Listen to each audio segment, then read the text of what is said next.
네, 안녕하세요. 반갑습니다. 김태현 매니저입니다.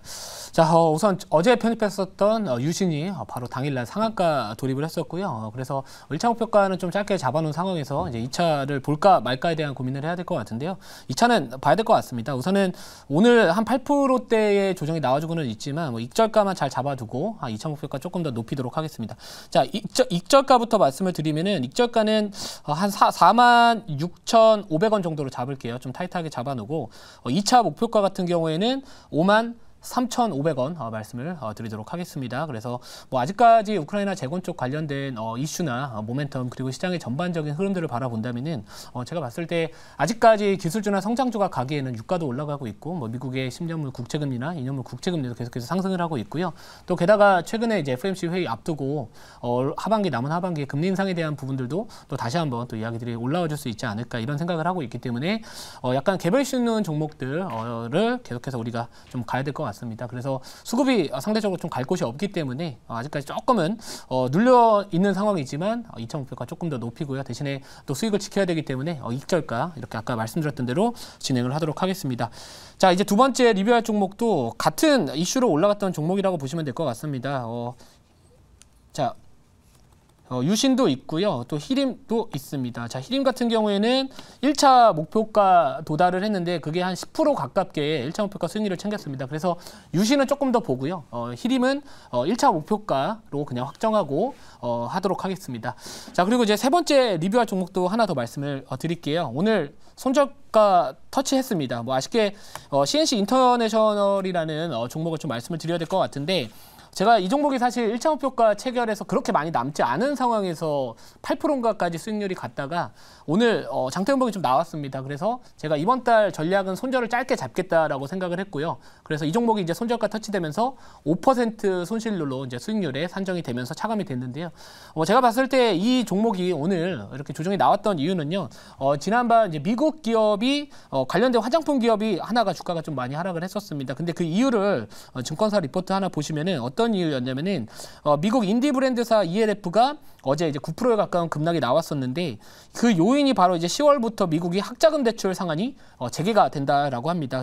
젊은 층이 구매했던 품목들에 대한 소비가 둔화될 수도 있다라는 그런 둔화 우려감 때문에 낙폭을 키우고 있다라고 생각을 하고 있기 때문에 우선 기술적으로도 조금은 더 눌릴 자리가 있다. 그래서 손절하는 게 저는 맞다라고 생각을 해서 5% 아쉽지만 수익률에서 좀 뱉어내도록 하겠습니다. 물론 이 화장품 업종에 대한 이런 관점 자체는 좋다라고 여전히 생각을 하고 있고요. 제가 이전에 클리오라는 기업도 생수에 편입을 해가지고 또 2차 목표가 도달을 해가지고 또 13%의 수익률을 또 챙기기도 했었는데요.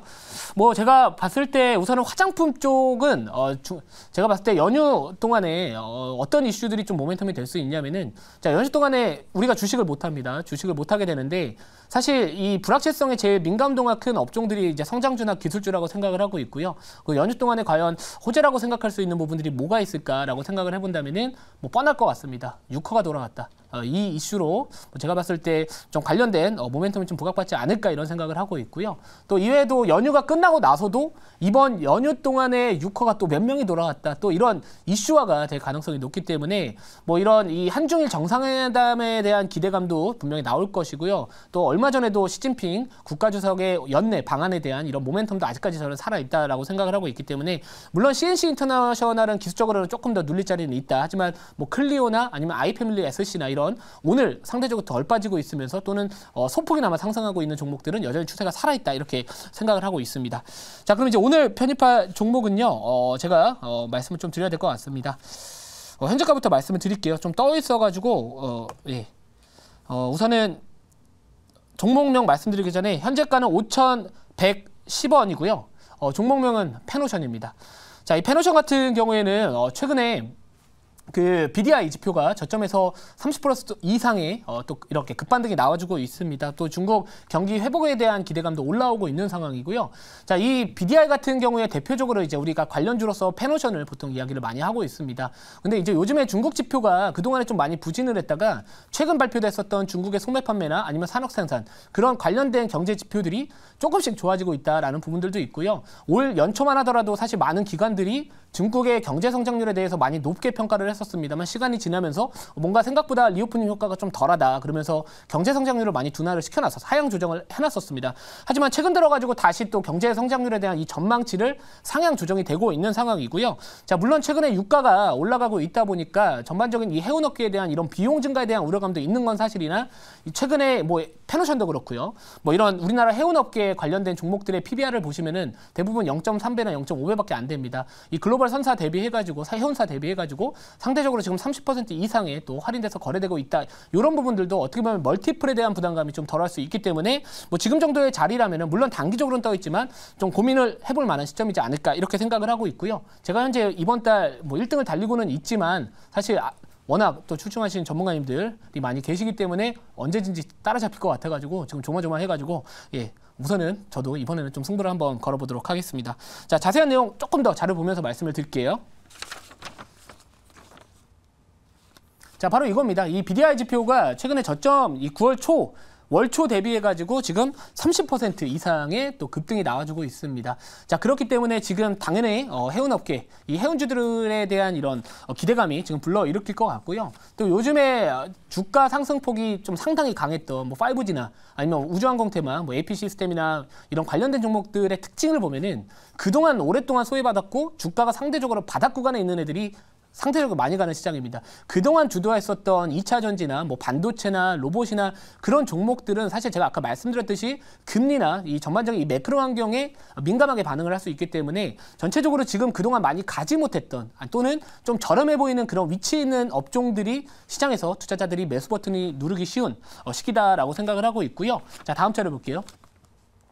자, 그리고 이 연간 실적과 이제 컨센서스에 대한 부분들을 보시면은 우선 올 연말 실적, 올해 실적 는 전년 대비해가지고는 감소세가 전망이 되고는 있으나 내년부터 또 다시 또 턴어라운드에 대한 이런 기대감이 또 반영될 수 있기 때문에 여전히 멀티플이 낮다라는 부분들이 제일 큰 투자 포인트가 되지 않을까 이렇게 생각을 하고 있고요. 트렌드에 지금 부합하는 종목들을 보면은 사실 테마의 지속성 자체는 떨어질 수 있겠지만 상대적으로 이 멀티플에 대한 이런 부담감이 상대적으로 낮은 기업들 같은 경우에 그나마 테마나 이런 전반적인 업황 개선에 대한 이런 지속성이 우리가 좀 기대해 볼 수 있는 그런 시장이지 않을까 이렇게 생각을 하고 있습니다. 자, 다음 차례 볼게요.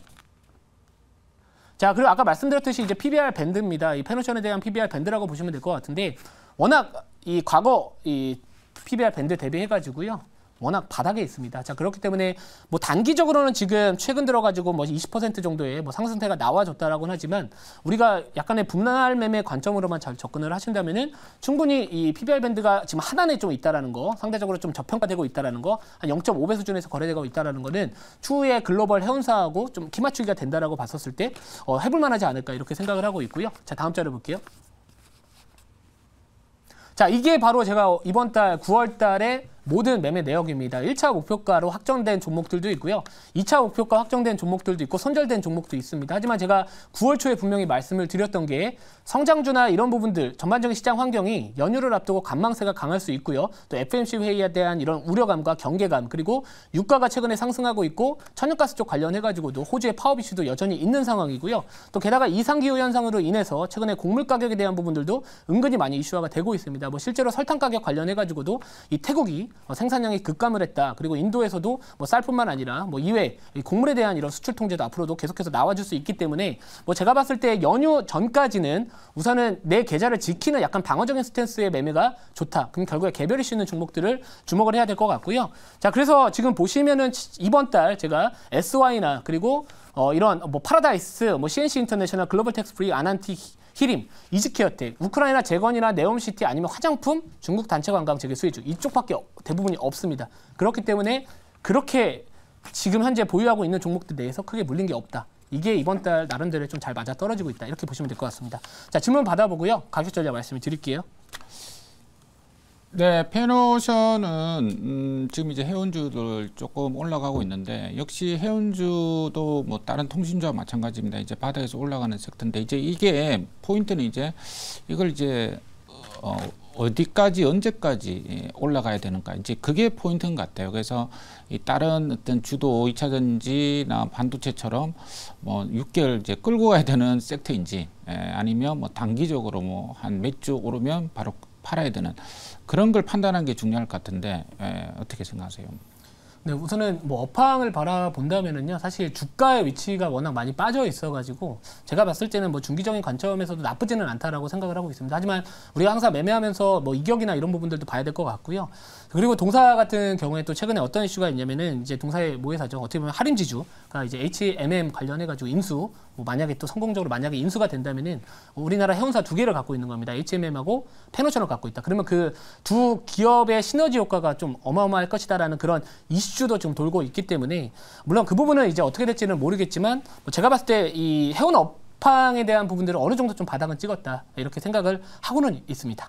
네, 1차 목표가 말씀을 드릴게요. 1차 목표가는 우선은 5,580원 말씀을 드리고요. 손절가는 4,680원 말씀을 드리도록 하겠습니다.